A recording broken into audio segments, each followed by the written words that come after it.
Hi everyone, it's Textile Tuesday. This is Claire at the Allentown Art Museum, and today we're looking at textiles and geography in our American galleries. So I wanted to take a look at this map sampler, which was made by Penelope Harrison in 1801 in the UK.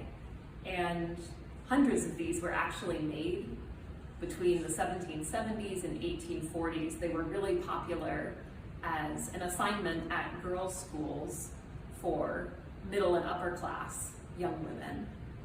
And so this kind of needlework, this was considered fancy work. It was different from plain stitching that you might use to mark your initials on linens, to construct clothing and household textiles, and this kind of practical stuff. This was, something that was showing an extra degree of status and refinement, and that you were well educated to have these skills.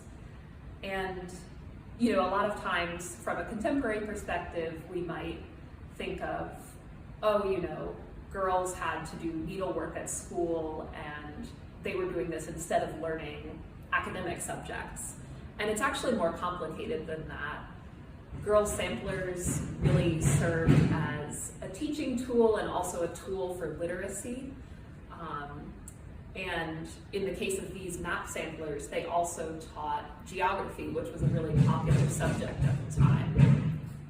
And so geography was considered one of the plain branches of education, along with reading, writing, arithmetic, as opposed to the ornamental branches like fancy needlework, learning diction and music, watercolor painting, these kinds of accomplishments that prepared a young woman for adulthood and showed her refinement. And so you can really see in this sampler, just obviously the borders are a little bit rounded and abstracted, but you can see there are latitude and longitude markings. So there really is this attention to detail and replicating an actual map of the era. And so we've paired this map sampler with another example of schoolgirl needlework. This is a needlework picture depicting Europa, an allegory for Europe. And you can see that this is a different style than the map sampler. It's much more painterly. The stitches have been used to create different shading and textural effects. And then there's also watercolor detailing in the background for the face of the figure on the globe.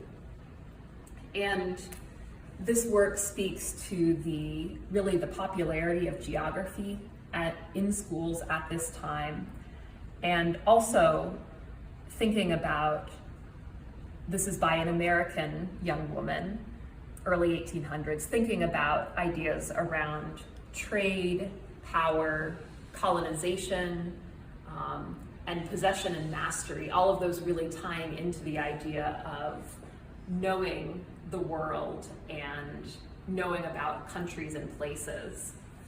So it all kind of really ties into this larger part of this era. And you can see Europa actually has a compass at her feet, and she's demonstrating her knowledge of the globe, gesturing and holding it in this way that suggests ownership. And so I wanted to highlight these works because they're coming down soon. This Sunday will actually be the last day to see them, and then we'll have our next rotation throughout the American galleries, which replaces about 1/3 of the works on view. So it'll be a really exciting change. And I last wanted to highlight over on this side of the gallery, thinking as kind of an epilogue to looking at these textiles that reflect geography in this more colonial context. One thing we're really excited to do was show them in conversation with this work by the contemporary British Nigerian artist Yinka Shonibare.